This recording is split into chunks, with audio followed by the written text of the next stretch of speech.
Morning, Knicks Nation. Today is Monday, the 30th day of September 2024. And guess what?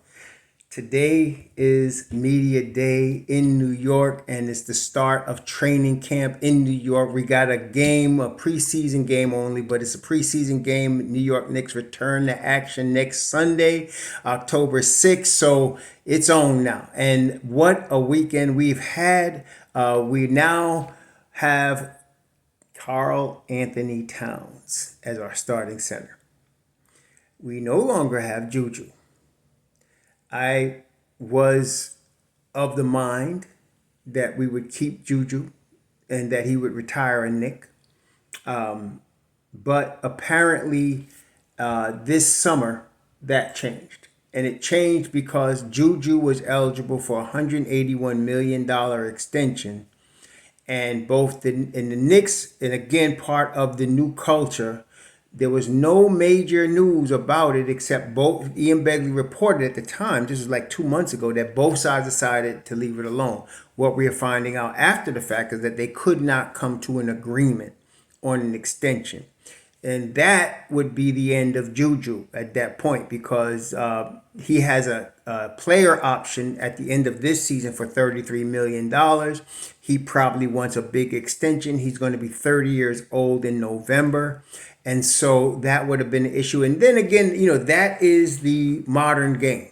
Money is an issue in the modern game, which is why it's very hard, very difficult to have dynasties like you might have had even when the Lakers won 3 in a row and won 5 with Kobe, or when the Lakers won 5 with Jabbar and Magic, or when the Celtics won 3. It was hard. It was not as hard then as it is now because of the rules of cap and the money situation that's out here now. It's very difficult to keep a team together. So if you can win one or you can win a couple, you're doing good in this day and age because of that. So Jewel was unfortunately a casualty of the modern system, the way the money works. It wasn't the Knicks' fault. It wasn't his fault. It is what it is.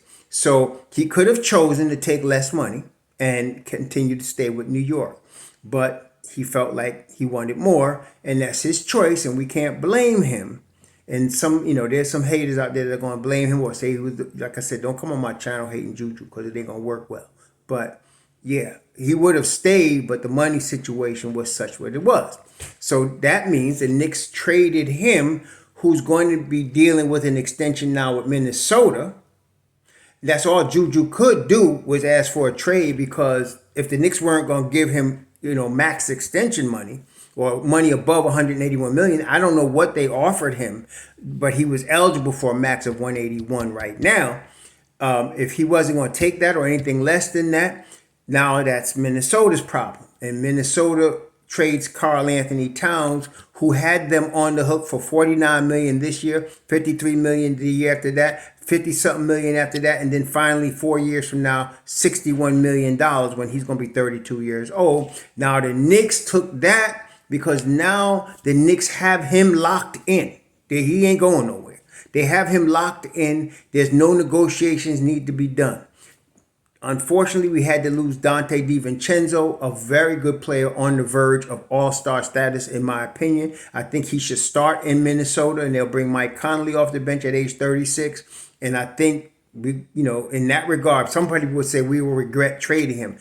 Y'all have the wrong mindset. It's not about regret. It's about moving forward. And so good for Dante. I hope he goes and becomes the all-star that I think he could be, the two-way player that he could be. He's going to be really on the verge of greatness, I feel like, with Dante DiVincenzo. And just like Emmanuel Quickly, too good really to come off the bench. Too good to come off the bench. But there was no room for him to start. Shows how stacked the Knicks are. There's no room for him to start in New York. So he ends up coming off the bench. And he didn't like that, but he would have done it because Dante's a good soldier. See? And that's what I'm saying. There's people going to put out all kind of crap about the fact that he didn't like coming off the bench. So what? Dante's a pro. He would have come off the bench and did what he had to do to help the team win and get this championship. But now he's going to get the opportunity probably to start in Minnesota. Good for him. We wish him the best. But we in New York, and this is where we at. And we got Karl-Anthony Towns. He's locked in for 4 years. We got Hart, he's locked in for another 2 years at least at about 12 million a year. We got OG, he's locked in for 5 years. We got Brunson, he's locked in for 4 or 5 years. And then McCall's going to be dealt with. We'll deal with that, probably pay him. At this stage, see, the Don counts his pennies like no other president of basketball operations has ever done in New York. He counts his pennies. But now there comes a time when you got to go all in. And that means you don't care about paying the luxury tax. Like when Golden State was winning championships, they're paying the luxury tax probably almost amount of other teams' whole payroll. But they didn't care because they got 3 titles. Okay, and see, now it's the Knicks' turn. You all in. It's time for the title. The problem I have with the trade, and the problem I have with it's really the media, and then unfortunately the deluded people that follow the media. That's going to be the problem. And what do I mean by that? With the team as it was, with Julius Randle and with Dante DiVincenzo, and even with Jericho Sims and Precious as the 2 centers, the team as it was, I felt could still, as John Stark said, could go all the way. There's no doubt in my mind that team as it was constructed a week ago could go all the way. Okay, and the reason I liked that was because there were people now saying, the Knicks were not good enough to go all the way as that. I like that they thought that, because then as the Knicks would be beating up on people that they thought couldn't be beaten, like Boston, even as in that iteration of the Knicks, nobody would be expecting much and they would be coming up on people and winning. Well, now it's changed so that this is what you're going to hear. When the Knicks win, they're expected to win. And when they lose, it's the end of the world. That's the way it is right now. Because the Knicks are now the up-and-coming favorite to take the East with Boston. It's just them 2 right now. And so every time the Knicks lose a game, if they lose to Charlotte on a game that's the 4th game in 5 nights, back-to-back, people going to trip. Let me tell y'all, it's still the league. The Knicks could still win it all, but don't trip at every loss. It ain't the end of the world. Don't overanalyze Tom Thibodeau's every move like y'all was doing before. That's what the media is going to do. Leave that to them. The Knicks are going to keep doing their business. And that's the biggest reason I didn't like the trade, because the expectations have changed. For us, before the trade, we were expecting the Knicks to challenge for the East. Before the trade, many of us were talking 60 wins, and I could understand that. Before the trade, okay? The only thing is that the media types didn't believe that. And that's actually good. But now that the expectations of championship are in everybody's lips, every loss is going to be magnified. Every move Thibodeau makes is going to be overanalyzed. Every play is going to be overanalyzed. Don't fall into the trap. It's an 82-game grind this whole season. 82-game grind. Let them grind. They're going to have good days. They're going to have bad days. They're going to have a couple of losing streaks. They're going to have some winning streaks. Let them grind. Okay? No team in NBA history has gone 82-0. Knicks ain't going to be the first. Okay? They're going to lose their share of games. I still feel like they can win 60 games, but I'm sticking to my 55-plus win total for this season, which means they could win more than 55. In fact, I expect them to. But let's not go overboard with the media when they start being overly analytical of the Knicks. It's going to happen. Okay? They're going to be trying to set up for failure and disappointment. Don't fall for it. We still got our squad. Tom Thibodeau still has multiple ways of using his 9-man rotation. He's going to have all kind of options, and he's going to use them to the best that he feels he can. But don't worry about what he does. Don't act like the media and think media because they can't coach. If they could be a coach or general manager, they probably would be. But they're not. Thibodeau is. The Don is. And they know what the hell they're doing. So let's let this team cook. They're going to need the first 30 games to get acclimated, especially with now Karl-Anthony Towns in tow. I feel like offensively, the team just went several levels higher. I mean, there's no doubt about it. With Jalen Brunson and Juju and OG and McCall, I still felt like they were going to be dynamite. Okay, they were going to be dynamite. But when you take out Juju, and I as much as I love Juju, there's, to me, he's more indestructible than Karl-Anthony Towns, but he's not the offensive player Karl-Anthony Towns is. It's just not. And that's no slight on Julius Randle. Julius Randle's a 2010 machine. Okay, there's no doubt about it. Built like a brick doo-doo house, and he can run the floor, and he's fast, and he's quick. He got all that. But Karl-Anthony Towns is better. He could do all that. He could post you up. He could hit threes. He can pass the ball extremely well. Okay, the defensive end is where we're concerned. Okay, but I believe in Thibs. I believe Thibs can bring out the best and do the best that he can with a Karl-Anthony Towns. And the good thing about it is Karl-Anthony Towns is at the stage of his career where he's trying to prove he could be that dude, especially in the playoffs. So he's going to work with Thibs. He's not going to give Thibs no attitude. He's going to work with him. He's going to try his best to get these defensive schemes down pat, and I believe he will. He's not enough of an IQ player to get that done. So I'm not as worried about it, though it's bothering me a little bit. But offensively, this team is going to go to another level with Jalen Brunson, Mikal Bridges, OG Anunoby, and Karl-Anthony Towns. They're going to go to another level.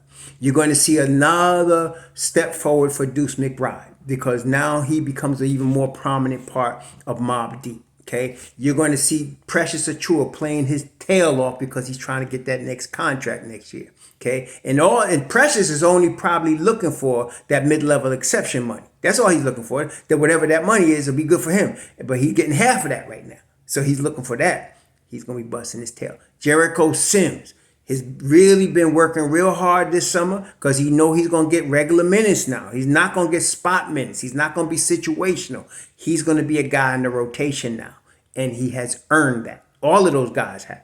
And then, of course, you're probably bringing in Larry Shamet, the shooter, into the rotation to take Devo's place as well as the backup two guard. So it's going to be still dynamite. Thibs is going to have all kinds. You're going to see rotations where you're going to have the bench unit with Karl-Anthony Towns. You're going to have the bench unit with OG, the bench unit with Brunson, the bench unit with Mikal Bridges. All kinds of combinations is going to come. And Thibs know what he's doing, and he's going to work it the way he wants to work it. We're going to be successful in Knicks Nation. Look long term. We're going to get in the playoffs. We're going to be a top seed in the East, top 2 seed, I say, in the East. Don't worry about it. Let's just hope nobody gets hurt, because that's the big, every team, the Achilles heel of every team is injuries. If Denver was to lose the Joker for an extended time, they're done. Okay? If Oklahoma City, as deep as they are, was to lose Shai Gilgeous-Alexander for an extended time, they're done. If Minnesota loses either Gobert or Karl-Anthony Towns, either Gobert or Ant, they're done. Okay, every team has that. Boston has already lost Kristaps Porzingis until January, just like us with Mitch Rob. So they're going to be dependent on 39 or 8-year-old Al Horford. Okay, but they still got Brown and Tatum, Jrue Holiday, Derek White. They still got Peyton Pritchard coming off the bench. They still the champions.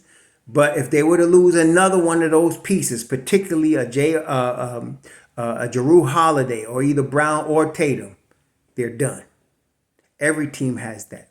So with us, we gotta hope Cat stays healthy. We gotta hope OG Anunoby stays healthy. We gotta hope Jalen Brunson stays healthy and Mikal Bridges. We could probably stand the loss of maybe OG for an extended time because you still got Mikal could play his spot. You still got Hart. You still got Precious. We could do that, just like we did last year. Or we could lose even the services of Karl-Anthony Towns for a while, as long as everybody else is healthy. I believe still Jericho Sims can come in and do that job. But just like every team, the Knicks are vulnerable on an injury basis. So we got to stay healthy. That's the biggest thing before the trade, and it's still the biggest thing. Everybody being healthy is the most important thing because if the Knicks have all of their rotation healthy for most of the year, like you're going to get sprained ankles. You're going to get that. People going to miss several games for that. Jalen Brunson's probably going to miss up to 10 games this year. Okay? And like I said, if we can get OG Anunoby for 65 games, we're doing good.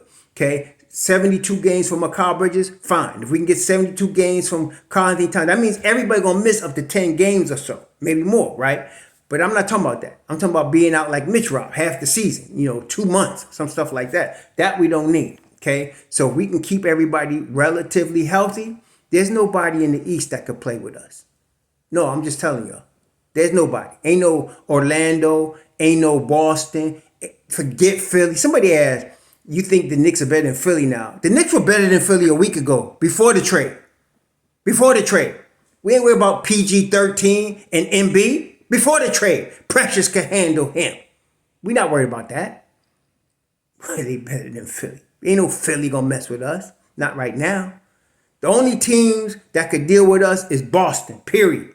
And then I'm going to give Orlando some props because Orlando is good now. I think people sleeping on it. But I'm not worried about Indiana. They're going to be good, but I ain't worried about them. Miami, nope. Cleveland, nope. They done already shown 2 straight years they can handle Cleveland with no problem. Okay? Philly, nope. We dealt with Philly last year and, our major players were out. Mitch Rob playing hurt, and we still handled them. Yeah, just stay healthy, New York. We got this. Y'all enjoy the rest of your Monday. Shalom.